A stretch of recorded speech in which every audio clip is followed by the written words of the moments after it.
engagement for sustainable agricultural production.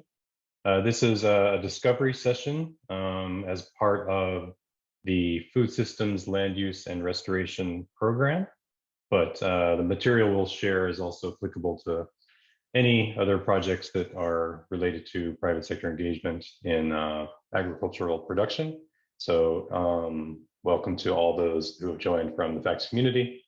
And it would be helpful if if you all could maybe put your organization next to your name in the Zoom.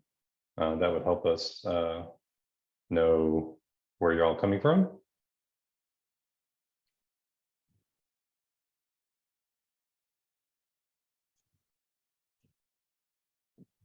And yes, as Alex has said, please feel free to introduce yourself in the chat as well.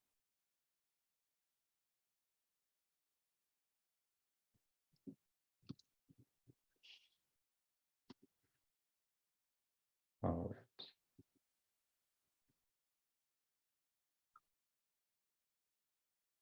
Greta, did you want to provide any context in terms of how these workshops are under FOLUR and what our kind of long-term plans might be for these? Sure. Thank you very much, Matthew. Hi, everyone. My name is Greta Ellero, and I'm a FACS coordinator. I provide support to Matthew in the organization of these workshops. This is the second session of this discovery session on our tool, Value Beyond Value Chain. And this is part of the FOLUR program. This discovery session is mainly targeting, let's say, our FOLUR country project teams, but of course we welcome all other FACS, all our members of our FACS community. In fact, this discovery session is hosted and has been organized thanks to our FACS community colleagues.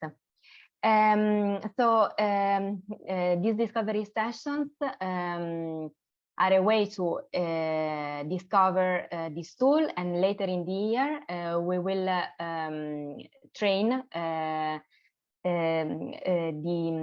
private sector to actually advance and try to provide a guidance also to the private sector on how to engage with governments as well as other stakeholders to improve sustainable agriculture production.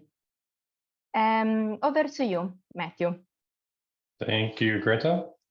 Yes, as Greta mentioned, these are the first step in our Value Beyond Value Chains workshops, which will be under FOLUR later this year, and as well in going into next year. So we're hoping for several workshops under the program, and hopefully this will provide a teaser and a good set of discussions.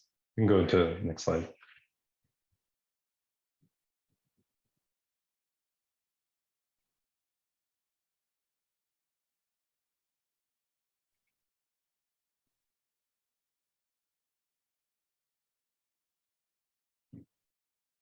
Sorry, I'm going to share the presentation.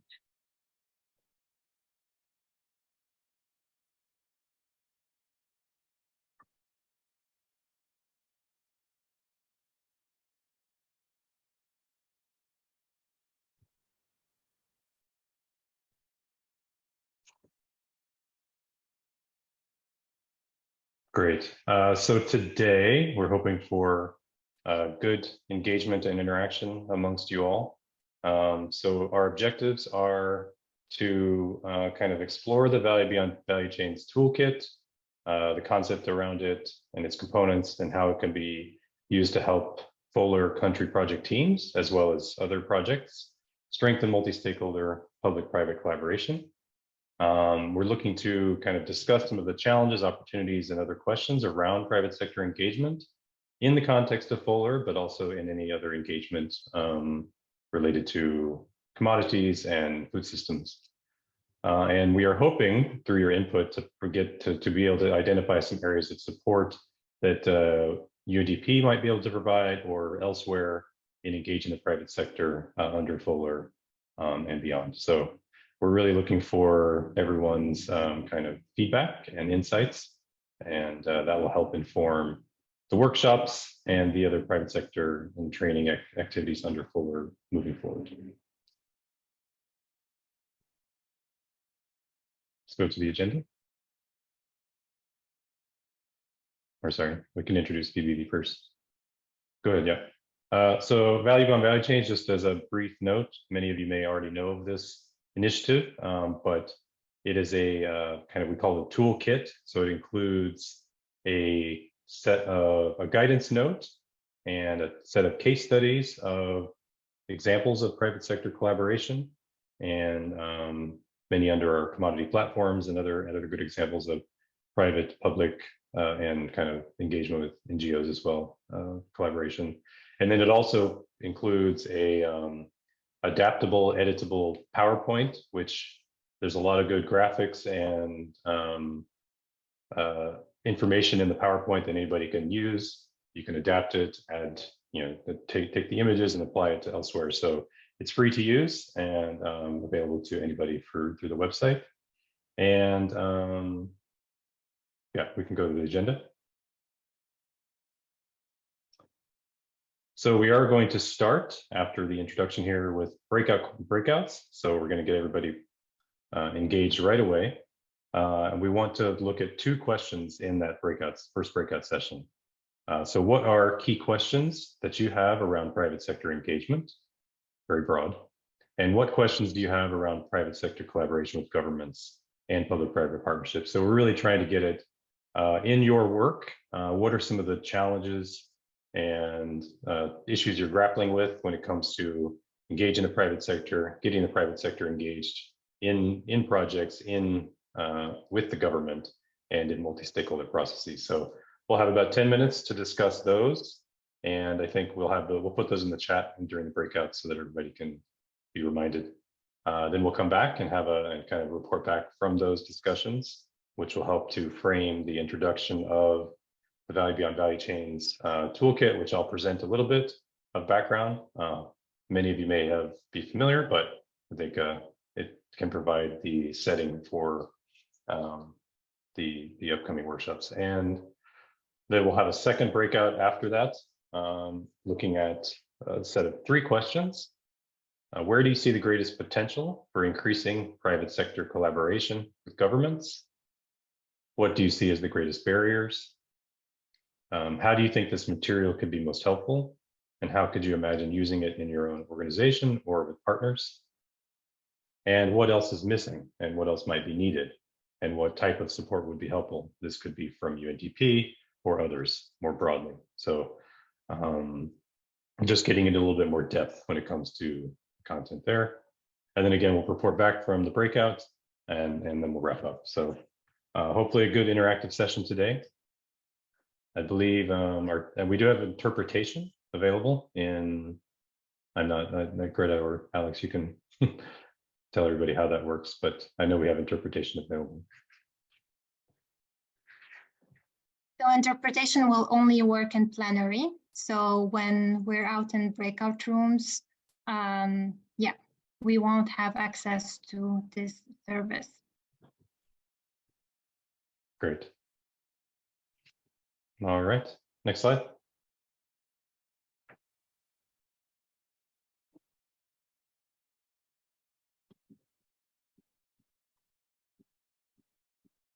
Okay, so we're going to go ahead and start with the breakouts. We have the questions again on screen, and we can also put them in the chat once you guys are in the session. Can we go back to the breakouts question? So for the first session, what are the key questions you have around private sector engagement? These could be challenges you're facing, issues you're grappling with, topics, hot topics that you're thinking about. And then in terms of specifically around private sector collaboration with governments and public-private partnerships. So let's go ahead and we'll have about 10 minutes and we can, I'm not sure how many folks we have on. Two breakout groups make sense again, guys? I think so. I've assigned with 3 people as we planned, Matthew. 3, okay, great. That's 3 fine. people per group. 3 people per group, okay. Yeah. All right, let's go ahead and set those up and we'll be back in 10 minutes. We are going to discuss what came out from all these conversations that you had. Over to you, Matthew. Okay. Thank you, Greta. And thanks to everybody. I think we had a couple of people join during the breakouts. So I can provide a little bit of context, I guess, for those. So these, we just went through a breakout session discussing private sector engagement questions and challenges, and around private sector collaboration with governments in the context of our Value Beyond Value Chains initiative. And these are part of it. This is the second in a discovery session that we're working to build up to workshops under the Food Systems Land Use and Restoration Program, FOLUR, it's a World Bank-led GEF-funded program. So just for the context for those who maybe just joined during the breakouts. So we can, it'd be great to hear feedback from the breakout groups who hopefully had very robust discussions around these questions. So feel free to raise a hand in Zoom, or you can unmute yourself and begin talking, or you can also write the question in the chat. So I'll leave the floor open to the group for any questions or points to raise.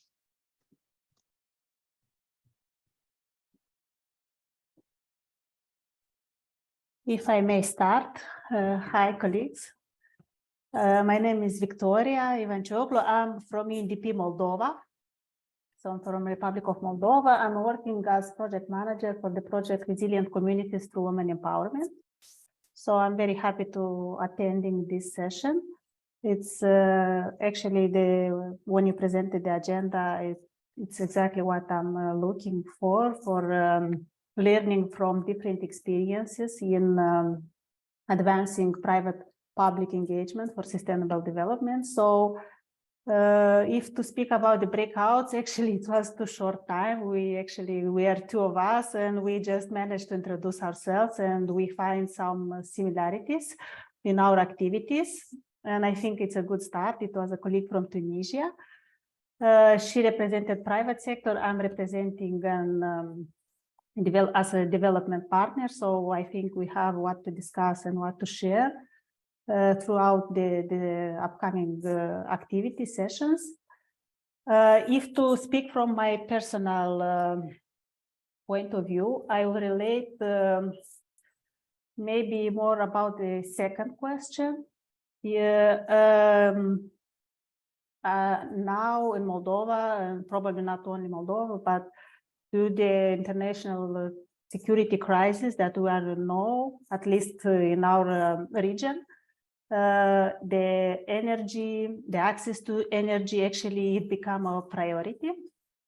And I would like to learn more from colleagues' experience on private sector collaboration with government on energy aspects, access to renewable energy, energy efficiency measures, if there are any practices related to the cooperation for affordable energy, access to affordable energy. So everything what is related to the engagement of the private sector and public sector in the energy issues or energy area, it will be very welcomed for me to learn and to can come up maybe with some ideas for it be implemented here in Moldova.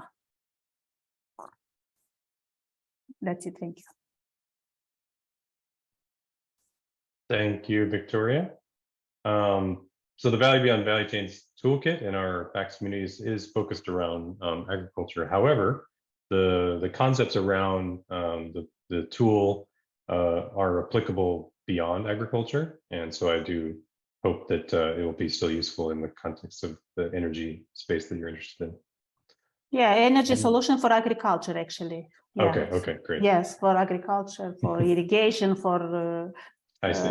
yeah, greenhouses and so on. Yeah. Okay, great. Thank you. Anyone else?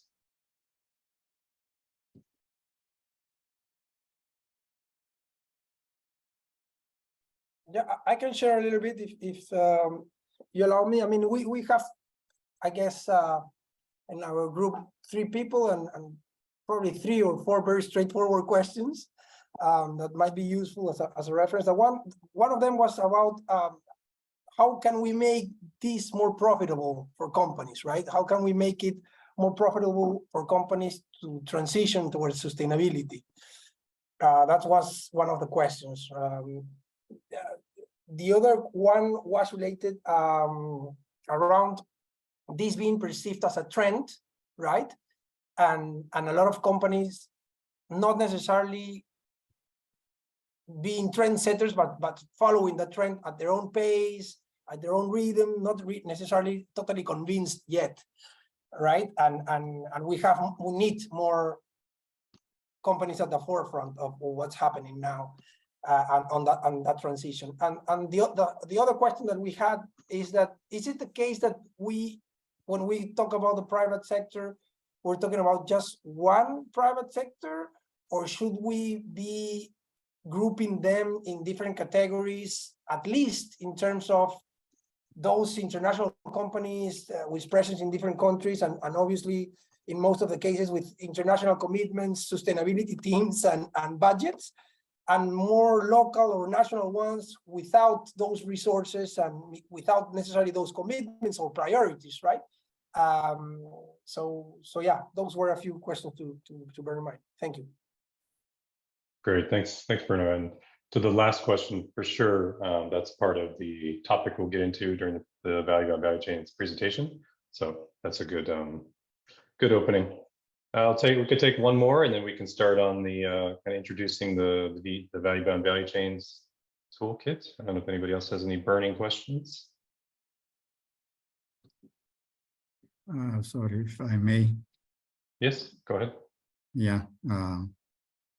We do. As indicated before, we were also a group of 3, so the timing was short. We did not discuss much, but I think personally the question I have is, in this context, in the context of agriculture, what do we mean by the private sector, especially taking into consideration the different contexts, developed countries, developing countries, where, for example, in developed countries where like 80–85% are smallholders.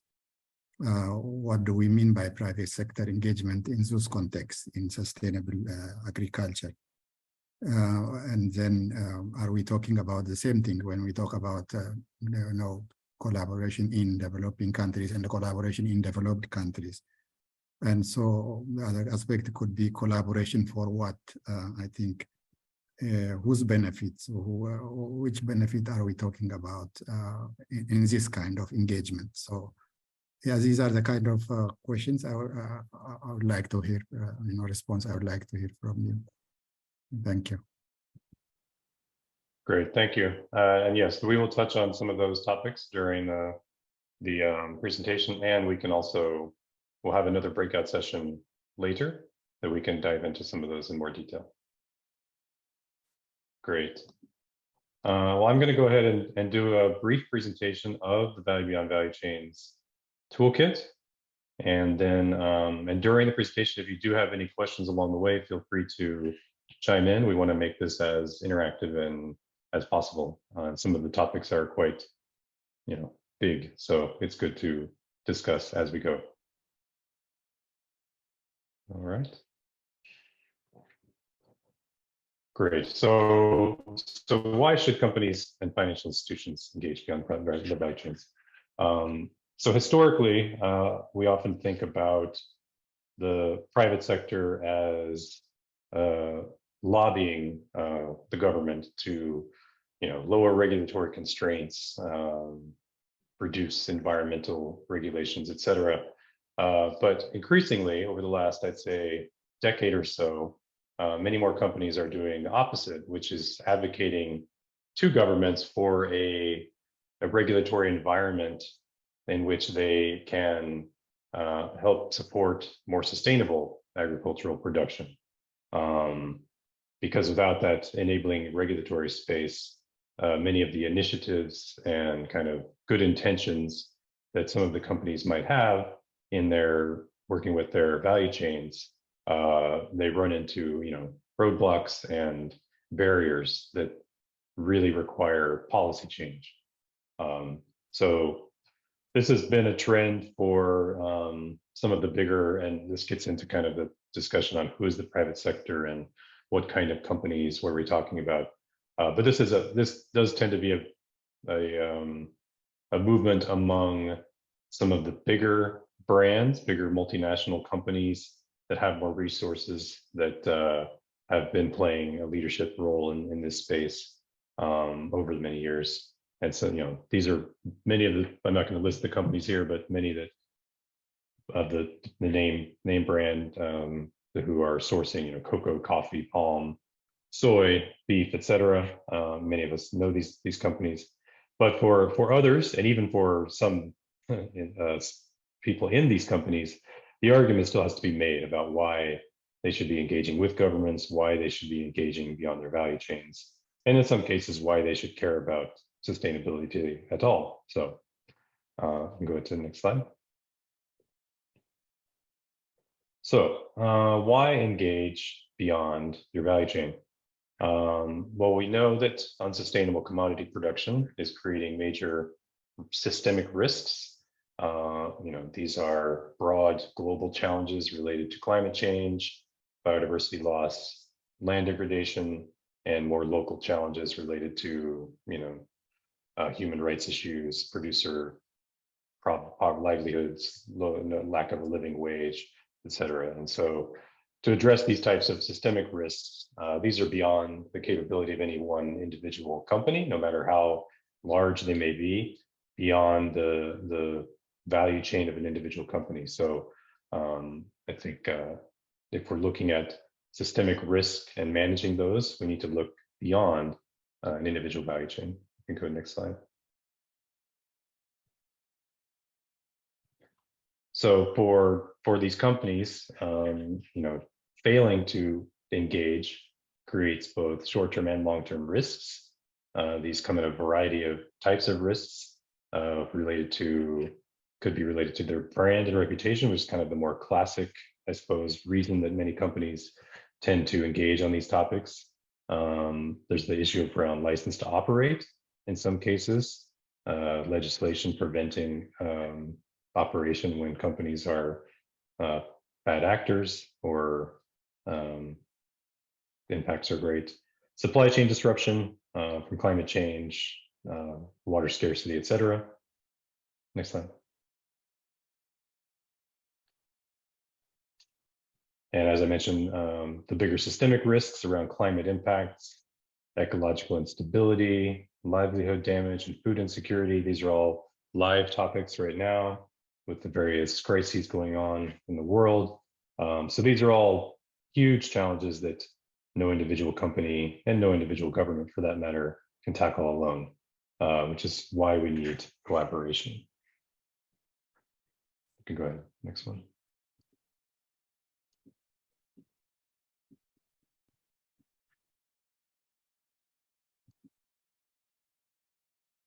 So historically, the focus of much sustainable sourcing work has been from a value chain perspective or some individual supply chain perspective.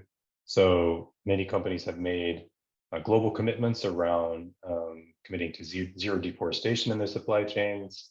There's been a number of commodity sustainability standards developed over the last decade on palm oil, soy, many individual standards around coffee and cocoa. There's also been an effort to create common frameworks for action. These are more corporate reporting and corporate kind of sustainability, voluntary sustainability initiatives around the accountability framework. The latest around the Science-Based Targets Initiative. I'm not sure how many folks are aware of that, but the SBTI is quite a hot area for the big multinational private sector that they're very focused on. And these are very important kind of global efforts, but they are only really providing that space for commitments and kind of a guiding approach. It's not necessarily getting at policy change. And so building on the commitments, many companies have worked on improving their supply chain management. So improved sourcing policies, supply chain mapping and traceability, certification systems, premiums for certified products, and making long-term purchasing commitments.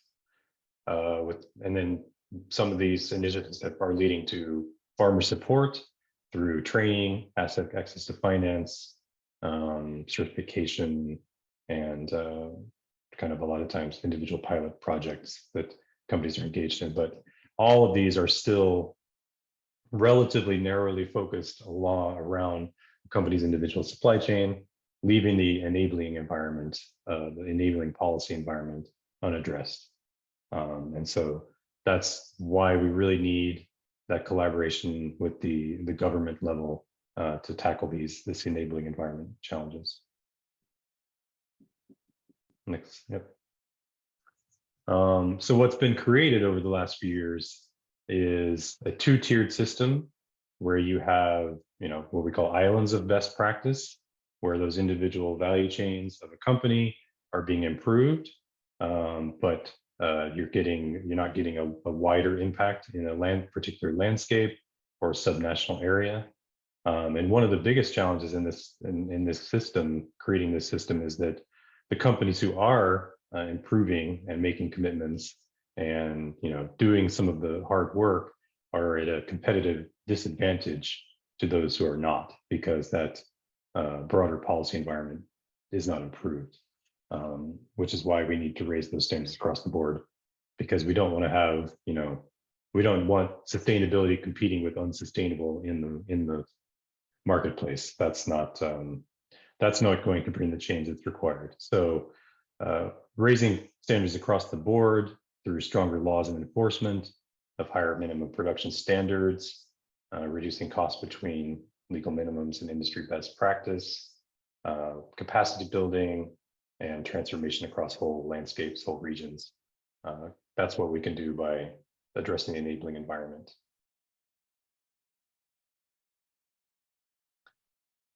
And how can the private sector engage with different levels of government? Go next. So so we have the global, national, subnational, landscape, and farm level. So there's many levels at which engagement can happen. At the national level, companies can help by working with governments to strengthen land tenure and ownership laws, creating the enabling legal and economic environment. There are the nationally determined contributions, NDCs, and the national action plans around biodiversity and climate adaptation that governments have committed to, that companies can work with governments to kind of to implement, to support those commitments, ensuring that we're aligned across cross-cutting issues in different government agencies. Many different ministries have competing priorities and are not necessarily engaged on systemic challenges, not necessarily working together. So the private sector can help kind of bridge that gap even amongst government. Yeah, and then allocating ministerial budgets, accessing international donor funding. So there are opportunities as well, financially speaking.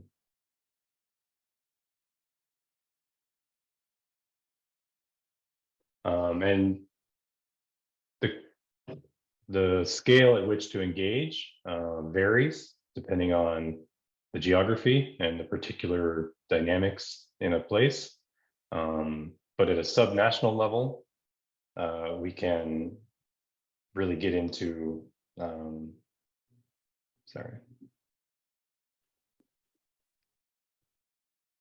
some of the more detailed challenges around commodity production, challenges that smallholders are facing. And this is kind of the area where deeper collaboration can be most impactful, I would say. And any given landscape is also going to have multiple different commodities being grown and multiple challenges that interrelate. So I think the sort of subnational level at the landscape and within kind of subnational government jurisdictions is an important, maybe the most important level to engage for many of these private sector companies.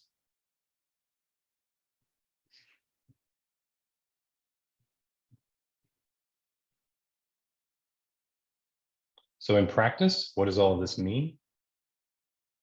Go on.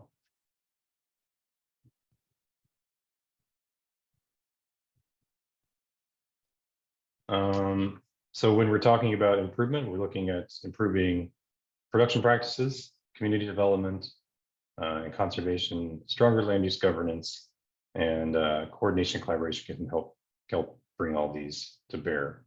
You can go ahead and jump to the next one. And feel free, as I mentioned before, if there's any questions, to go ahead and chime in or raise hands. We can jump to the next one.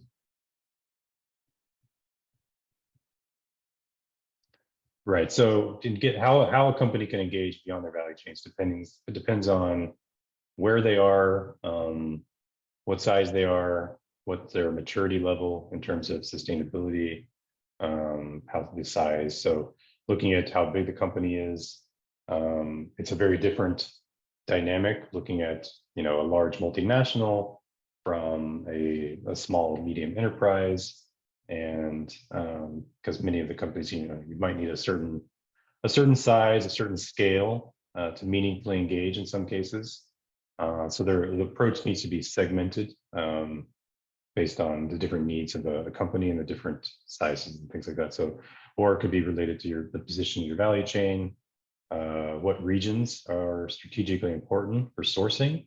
So if you are a company, let's say a national company who has a particularly engaged in one landscape, or that's crucial to your business, or that's where you operate, that's going to be much more important and you're going to be more focused in that than say a large multinational sourcing from many countries who would be a little bit less focused on that one particular landscape. And that relates then to local capacity and presence. So, if you're a large multinational, you're likely working with your supply chain companies, those who are supplying you. If you are a subnational or national kind of company, small, medium, et cetera, you would have a stronger local presence. And then, as I mentioned before, maturity of sustainability strategy. So the company, the concepts we're looking at in value beyond value chains really does apply to those who are either leaders or are looking to meaningfully engage in these areas. And even those who are sort of forward thinking and are looking to do good, they may have a less mature sustainability strategy. They may have less experience, less internal capacity engaging on some of these topics. So that presents a challenge even for the sort of good actors, so to speak. But it's not a one-size-fits-all approach. It's not a binary choice. So there's opportunities at all of these different various points along the value chain. And one of the important parts of the workshops that we're looking to develop under FOLUR in the coming months and into next year is really diving into the national level private sector companies. So which may end up, many will likely be much smaller than the large multinationals who've been kind of the public facing companies in this space for the last decade or so. And there are, many good intentioned companies at all scales. And I think some of these issues we really need to dive into. What are the specific challenges faced by smaller companies and in a national context that we may not have has not necessarily been addressed to the extent that the multinational engagement has. So we're hoping that our workshops can help foster some of the collaboration in that space. slide. Oh, is there? Oh, and building on that, so yeah, organizations can and companies can choose their level of engagement. So just as the scale and the interest, the priorities that a company have differ by size and location, et cetera, you can apply that to your level of engagement in a multi-stakeholder platform with multi-stakeholder initiatives with governments. So even low-level engagement through providing feedback on documents or kind of contributing indirectly through industry associations. These efforts can still be meaningful in the broader landscape level initiatives. And that could then build into a medium level of engagement through participation in meetings and sort of advocating and providing public communication for your efforts. And then we get into higher level of engagement, which obviously is the goal in many cases, but in certain situations, you're always going to have low, medium, and high level engagement. And I think there's nothing inherently problematic with that. I think you're always going to have both leaders and just the practicalities around, costs of business and interest and things like that. So I think it runs the spectrum here. Next slide. And where are we at on time? I think I'm gonna, where we got? Go and jump ahead just so I can see where the next one is. Okay, let's stop here. I know we want to do another breakout session, and I'm happy to take any questions right now that we have based on the materials. So let's just take another minute or two if there's any clarifying questions people have from the material I presented, and then we can go ahead and put up the breakout questions for the next session in the meantime.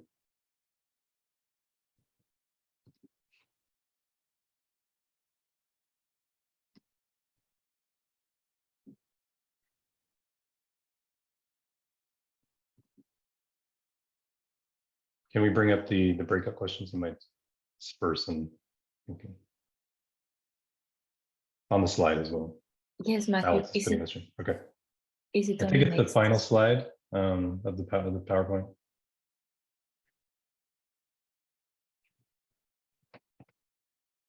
There you go.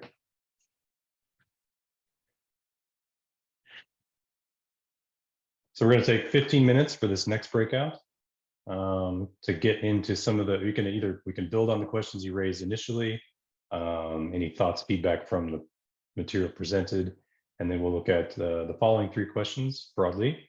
Where do you see the greatest potential for increasing private sector collaboration with governments? What do you see as the greatest barriers? How do you think this material could be helpful? And how can you imagine using it with partners and in your work? And then what else is missing? What else is needed? And what other types of support would be helpful? So we will, we can leave these up and they'll be in the chat as well. And let's go ahead and we'll have the breakouts now for 15 minutes. So we'll come back 10 after the hour.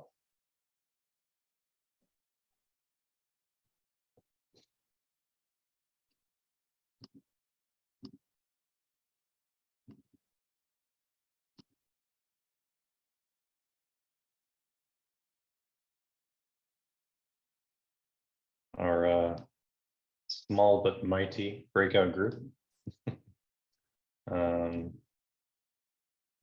We're going to open it up now for any feedback, thoughts, questions that are arising out of the breakout. So the floor is open.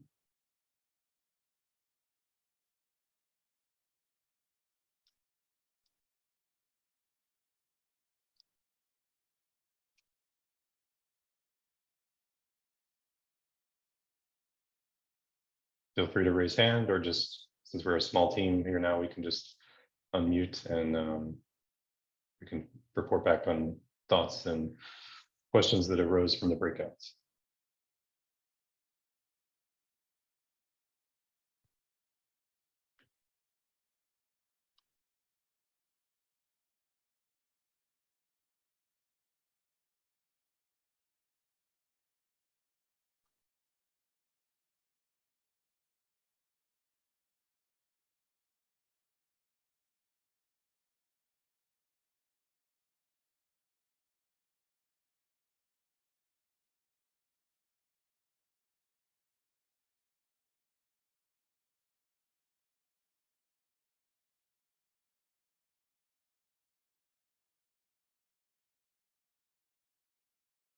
How about Maggie at WRA? Any, I'm going to call on people now. Any thoughts that came out of the breakdowns?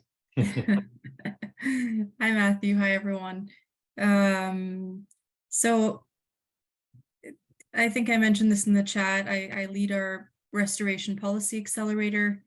And so most of my work is focused on public sector, and we're now in early stages of thinking about how we can engage the private sector in the design of blended finance mechanisms or public incentives that make it easier for either landholders to adopt sustainable practices or incentives that make it easier for the private sector to transition in that direction as well.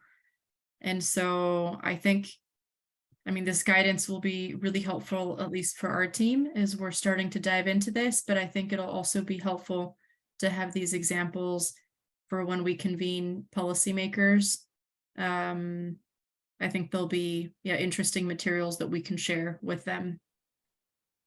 So that's something that I was discussing with the group in the breakout session.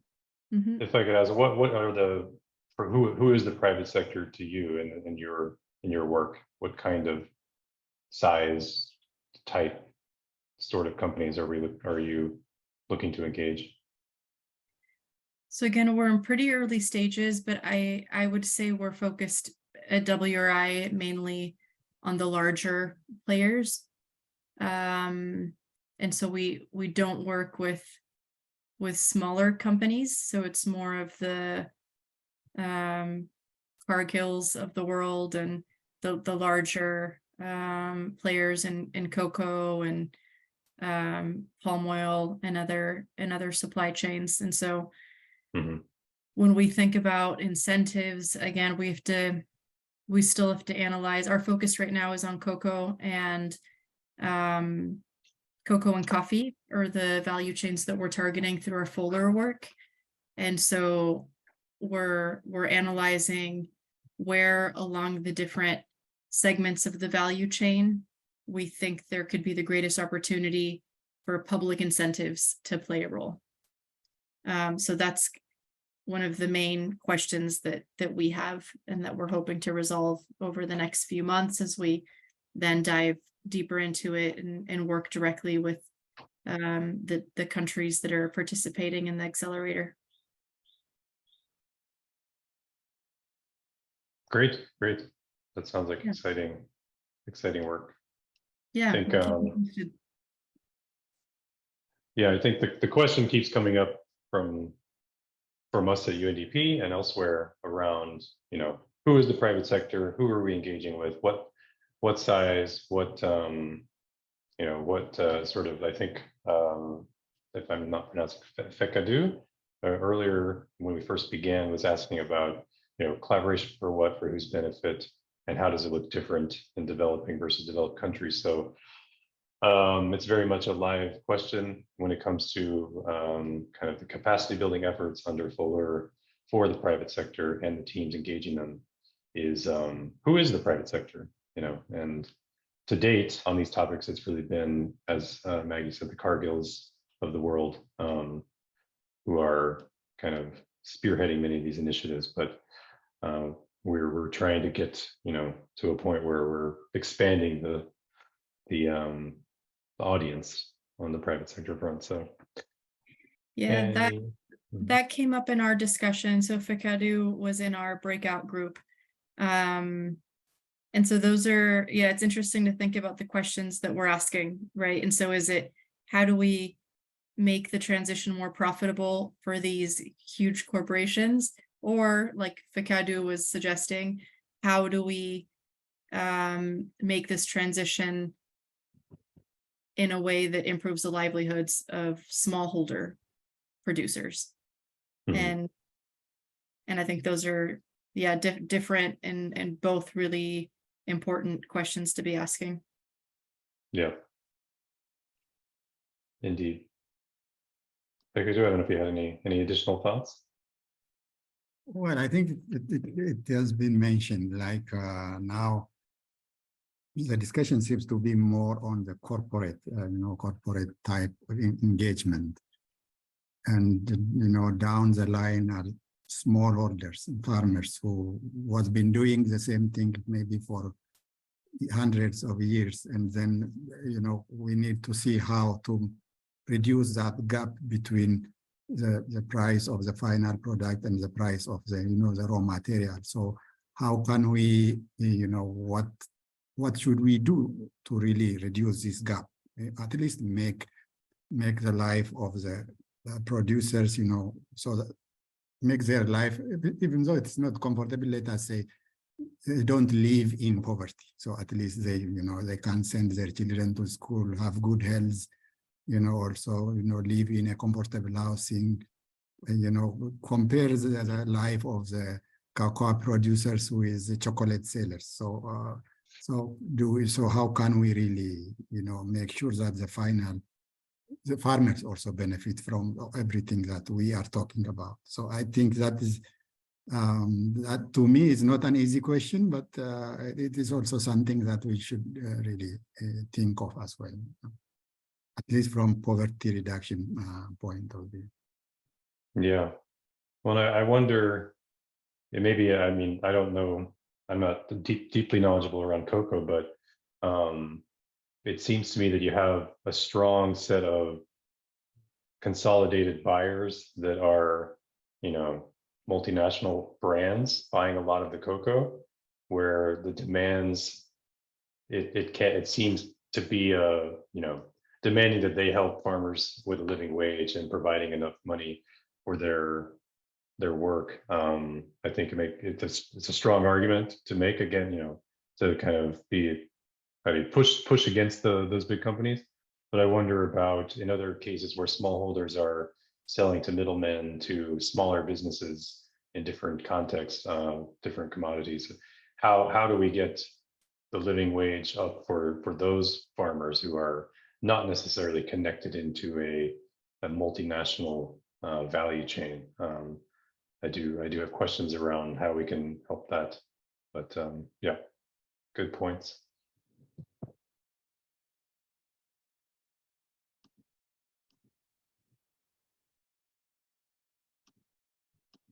Anybody else? Any burning questions? We've got 10 minutes available, but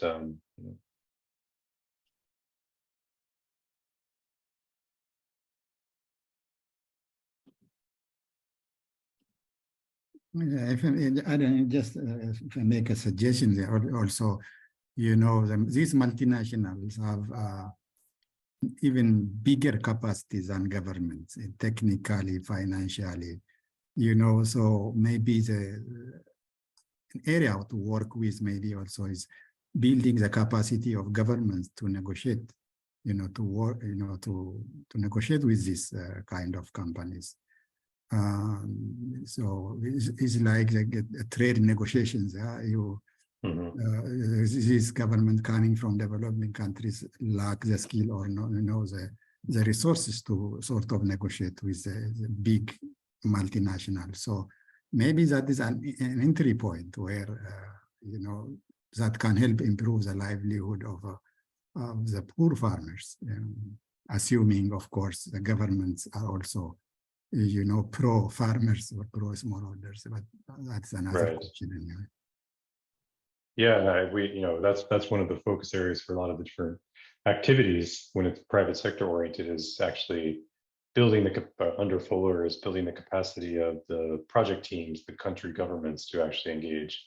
Because I think there's a different interpretation of the role of these big companies in the eyes of some of the national governments, where they may be seen as they've been exploiting resources for many years. It's time for them to sort of pay up, so to speak, and so then support. Whereas those companies, they're not necessarily going to respond to that kind of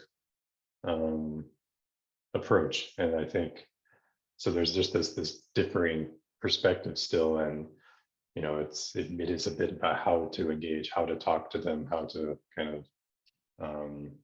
how to be able to do it more effectively.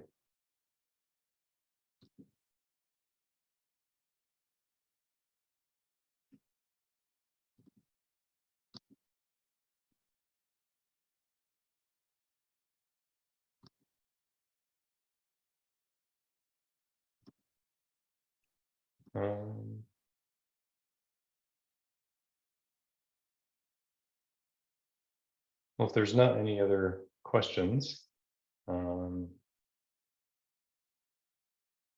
we can go ahead and kind of wrap up and tell you some next steps about what we're planning from our side of things. So these discovery sessions are meant to be part of the broader effort on developing these workshops using our Value Beyond Value Chains initiative to support the FOLUR Country Project teams to engage the private sector, as we just mentioned. So that's really our aim and the goal in the next several months. So we're looking at the maybe sometime between September and December to host 2 to 3 workshops. And we were actually hoping also next year we can do some more perhaps commodity specific or more just deeper dive workshops that we can really get into some of the specific issues around a given commodity, coffee or cocoa or palm in a particular landscape in a particular country. So the first set of workshops are kind of broader and to reach a broader audience to really start building engagement on these topics. So everybody, I hope, can look to the FACS community for, those workshops will be organized through the FACS community, and they'll be happening later in the year. So please stay tuned and feel free to reach out to other colleagues who might want to participate. We will definitely be in touch as well. And I don't know if Greta or Alex had any final words to share before we wrap up.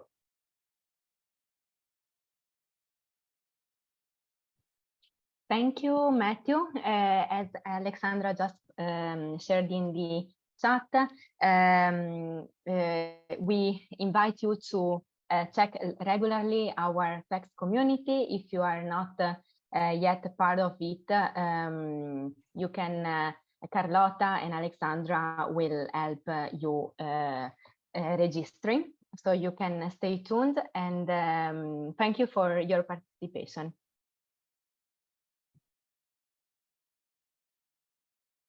Thank you. Thanks, everyone. Bye-bye. Thank Bye. you.